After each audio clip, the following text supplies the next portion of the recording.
12 del día, 38 minutos, se terminó la COP28, la cumbre climática que fue organizada en Dubái y llega a su fin hoy, después de varios días en donde Colombia y la ministra Susana Muhammad y el presidente Gustavo Petro fueron a hablar de la transición energética, del cambio climático, de la descarbonización de la economía.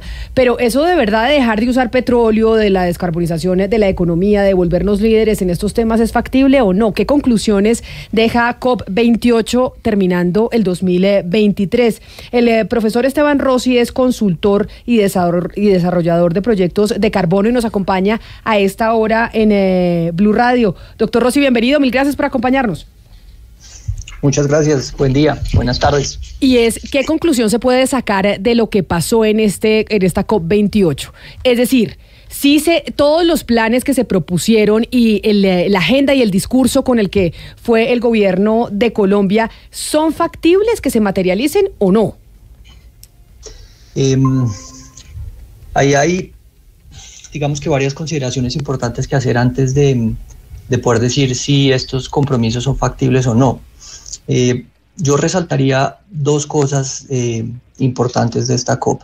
Primero, que por primera vez tuvimos como un diálogo pragmático, amigable, incluyente con diversos sectores, incluyendo el sector petrolero y el sector financiero. Esto es muy valioso para desarrollar como, digamos, una hoja de ruta internacional que sí se pueda lograr en el mediano plazo.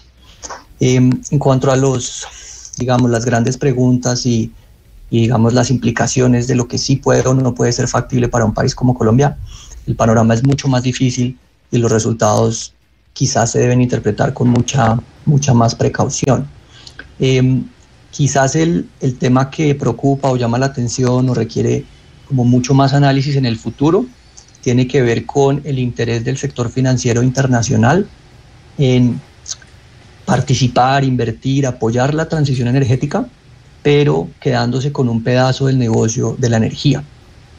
Y eso es muy importante para países en desarrollo y para Colombia, porque si nosotros nos equivocamos en la transición energética y permitimos que los precios de la energía suban o permitimos que se pierda una parte de los ingresos importantes del Estado que vienen de los hidrocarburos y no se logre reemplazar oportunamente, entonces vamos a tener unos costos de vida mucho más elevados y vamos a perder competitividad industrial y pues básicamente todo lo que valoramos profundamente de la vida moderna depende de contar con energía barata y de buena calidad.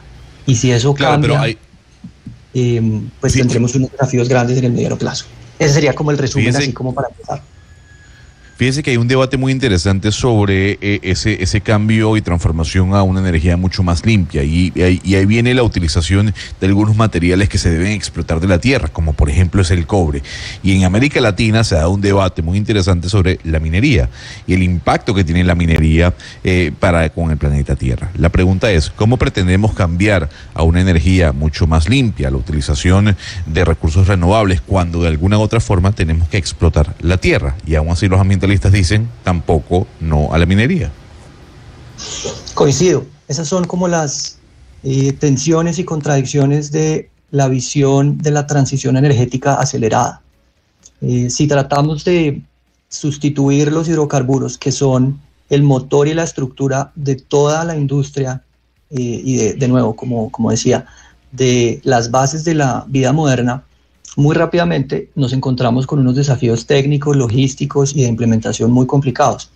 Es por eso que fue importante que en este acuerdo de esta COP28 incluyeran los combustibles de transición, que hace referencia a la importancia del gas natural como el combustible que sirve de puente para reducir gradualmente los combustibles fósiles más contaminantes, principalmente el carbón y luego el petróleo, mientras logramos que la energía renovable sea suficientemente barata, suficientemente estable y mientras avanzamos en el desarrollo de baterías de mejor calidad y de mayor capacidad.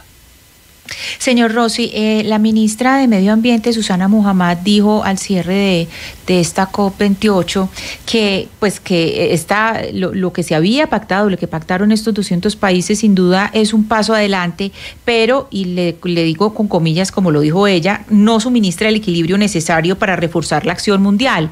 Es decir, siente que ahí hay un desequilibrio. En ese orden de ideas, ¿usted cómo cree que sería el tránsito que podrían hacer los países para que hubiera ese equilibrio y que los países que estamos en vía de desarrollo pues no hiciéramos una transición, digamos, tan acelerada de manera que nosotros perdamos económicamente, que digamos es la gran discusión que hay detrás de esta transición? Sí, así es. Yo creo que sigue habiendo una brecha financiera enorme. Se estima que los costos de la transición energética global están en trillones de dólares, más o menos en el 8 o 9% del PIB global, lo cual es una cifra descomunal que ningún gobierno y ningún sistema de cooperación podría pagar por sí solo. Entonces, lo que vimos ahorita en esta COP fue que Estados Unidos y Europa hicieron esfuerzos claros, concretos, y ya aprobaron algunas leyes para financiar la transición energética en sus países y para apoyar a sus aliados en un proceso similar. Pero estos recursos siguen siendo todavía insuficientes para una transición global como lo propone el Acuerdo de París y como quieren algunos defensores de la transición energética acelerada. Entonces probablemente no veremos un cambio radical muy rápido, pero por lo menos estamos avanzando, digamos que positivamente en esa transición y por supuesto con un sistema de frenos y de contrapesos que viene de los otros países emergentes que no se suscriben a esta visión europea y norteamericana de la transición acelerada. Me refiero principalmente a Rusia, India, China y por supuesto Brasil. Doctor Rossi, se alcanzó en esta COP, después de varios intentos, ese borrador de acuerdo que varios califican de histórico porque propone por primera vez y pone por primera vez sobre la mesa el abandono de los combustibles fósiles y también plantea ser neutros en carbono para el 2050. ¿Pero esto es realmente viable o es todavía bastante ambicioso por parte de lo que está planteando la COP? Ahí hay que ser como muy precisos con la interpretación del lenguaje, porque se discutió muchísimo si el lenguaje iba a ser reducir gradualmente los combustibles fósiles o buscar abandonarlos. Y Arabia Saudita y otros países petroleros se opusieron radicalmente a que se usara el lenguaje de abandono de combustibles fósiles y eventualmente se quitó. Entonces, de nuevo seguimos avanzando en un proceso gradual, lento, pero positivo. Y entre los anuncios importantes de esta COP que no habíamos visto en ediciones anteriores, se incluyó la energía nuclear y los países industriales con la colaboración de algunos otros países, llamemos de ingreso medio, se comprometieron a duplicar la capacidad de generación de energía nuclear en las próximas 2 o 3 décadas, lo cual en mi opinión es un anuncio muy positivo. Falta ver si este tipo de promesas o de anuncios se materializan oportunamente, pero de nuevo estamos avanzando, digamos, con una mezcla de fuentes de energía cada vez más limpia y de forma pragmática y gradual. Pero eso que usted dice del tema pragmático me parece importante y por eso quiero trasladarle la pregunta que nos hace un oyente experto en el sector medioambiental y dice que en la COP28 ninguno de los países que firmaron pues el acuerdo del que le pregunta mi compañero Lucas y que produce petróleo, gas y carbón están prohibiendo nueva exploración, que el único país que está prohibiendo nueva exploración es Colombia y que esto lo está haciendo con una doble agenda, porque el discurso del presidente Petro no se compadece con las actividades de Ecopetrol, porque Ecopetrol sigue explorando y haciendo fracking afuera y la Agencia Nacional de Hidrocarburos no está firmando nuevos contratos de exploración, pero le está proponiendo a las empresas una extensión de sus contratos para que exploren más, pero pues sin decir mucho. ¿Eso es cierto? No sabría contestar sobre las acciones recientes de la Agencia Nacional de Hidrocarburos, no he revisado eso, pero lo que sí es, digamos, lo que sí comparto con la pregunta del oyente es que el discurso del presidente Petro que ha sido supremamente ambicioso y en algunas cosas ha estado lleno de lo que llaman algunos gestos performativos, gestos vacíos, permite atraer la atención de un montón de audiencias jóvenes para las cuales el ambiente y el cambio climático son temas de interés general. Sin embargo,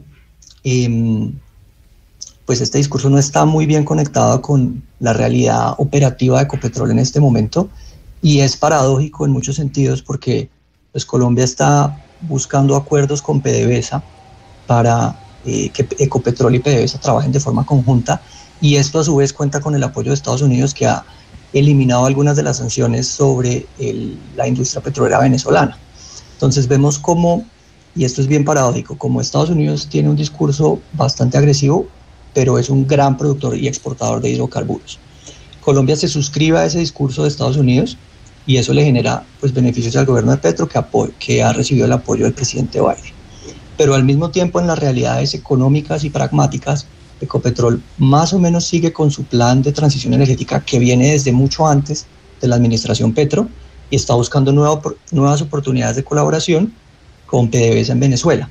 Entonces tenemos como una transición de los combustibles fósiles a los combustibles fósiles, como anunció hace poco un reporte de una ONG internacional. Entonces, pues parece confuso, pero seguimos por el mismo camino.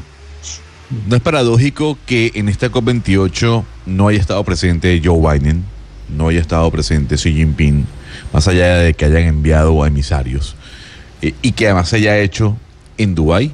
¿No es completamente paradójico que los líderes de los dos países que más contaminan no hayan estado presentes? Sí, hay varias interpretaciones encontradas y como discursos contradictorios al respecto. Desde el punto de vista, digamos, crítico o pesimista, algunos dirían pues, que no tiene mucho sentido que un gran número de países muy pequeños, con economías muy pequeñas, se discutan a negociar sobre un documento que no tiene, que digamos que es un acuerdo, que no es política pública, cuando el futuro de las emisiones del mundo depende de unos pocos países, que son los que van a crecer mucho en las próximas décadas, que, pues como les decía, son estos países emergentes. Esa sería la mirada pesimista. Pero señor Rossi, la mirada, dime. Sí, adelante, no, siga siga adelante. No, y la mirada optimista sería, pues estamos considerando la transición como un proceso mucho más lento y por eso involucramos al sector petrolero desde el principio. Y eso a mí me parece muy valioso. El documento que se presenta, señor Rossi, de la COP28 tiene, entre los acuerdos, tiene 2 puntos. Uno habla de triplicar la capacidad energética renovable. Digamos, en los medios de comunicación se habla mucho de los recursos energéticos renovables. Y segundo, duplicar la eficiencia energética media antes de 2030. ¿Nos podría explicar un poco ese concepto de la capacidad o la eficiencia energética media antes de 2030? Sí, esa es una de las oportunidades, digamos, de más fácil implementación. Hace referencia a usar sistemas de medición y de optimización de los grandes consumos de energía, tanto en la industria como a nivel doméstico, y básicamente es ayudar a la gente o a todos los actores a monitorear el consumo de energía y a buscar sistemas de seguimiento inteligentes, automatizados, que permitan reducir ese consumo. Y el ejemplo quizás más sencillo es el avance tecnológico con los bombillos. Los bombillos incandescentes que teníamos hace más o menos una década o 2 consumían muchísima más energía, mientras que los bombillos que tenemos hoy, el bombillo LED consume más o menos el 10-20% de la energía de un bombillo incandescente y tiene una vida media mucho más larga. Entonces, implementar estas tecnologías que ya sabemos que funcionan mejor para reemplazar otras tecnologías permite aumentar la eficiencia en el uso sin reducir, digamos, la calidad de vida y sin aumentar los costos.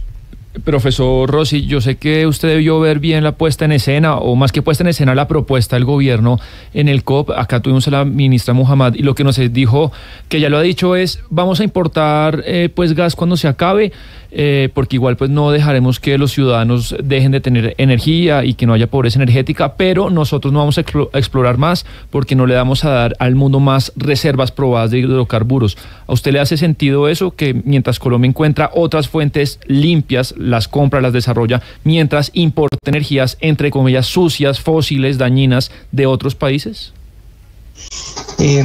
Pues es muy difícil, digamos que juzgar o comentar sobre este tipo de comentarios sin tener como un contexto muy preciso.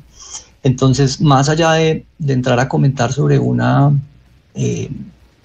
comentario particular, lo que yo diría es que el combustible por excelencia de este siglo es el gas natural, más allá de diferentes lecturas sobre política pública.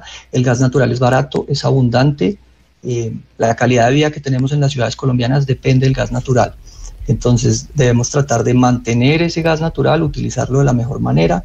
Si pero profesor, déjeme interrumpirlo, pues es que el contexto es muy preciso porque es que es la gran propuesta de este gobierno, digamos, está muy expuesta, muy estudiada según ellos, y lo dice en todas partes. El presidente pues fue a COP a exponerlo.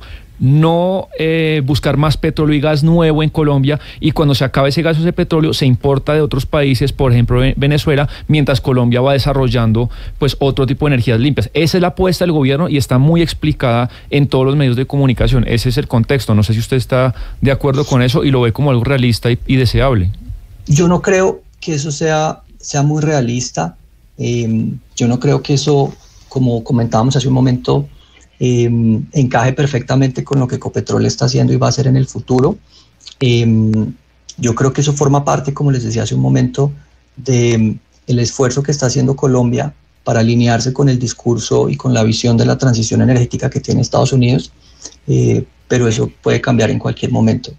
Entonces, el llamado que yo haría, así para usar el lenguaje de los participantes de la COP, sería: el gas natural es el combustible del siglo XXI, como dicen los expertos de la energía, y tenemos que utilizarlo de la mejor manera para salirnos de los otros combustibles que sí contaminan mucho, como el carbón mineral o como la biomasa.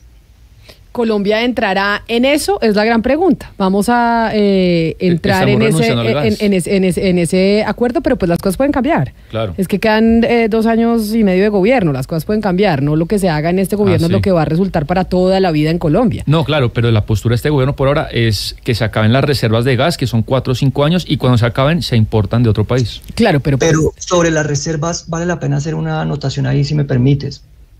Claro que sí. Es muy difícil precisar las reservas de hidrocarburos, porque estas van cambiando año a año con nuevos avances tecnológicos y con nuevos desarrollos. Entonces, recientemente se encontraron reservas enormes de petróleo en Guyana, y recientemente Petrobras encontró reservas enormes en varios lugares de Brasil que hace 5 años nadie se hubiera imaginado que existían. Entonces, es muy difícil hacer una proyección acertada sobre las reservas de hidrocarburos. Puede ser que Colombia tenga muchísimos más hidrocarburos y no lo sepamos. Pues es el profesor Esteban Rossi, consultor y desarrollador de proyectos de carbono. Mil gracias, doctor Rossi, por haber estado hoy con nosotros hablando pues de estas conclusiones que nos deja COP28 en Dubái, este encuentro, el encuentro más importante medioambiental del mundo. Feliz tarde para usted. Muchas gracias a ustedes. 12 del día, 56 minutos antes de irnos.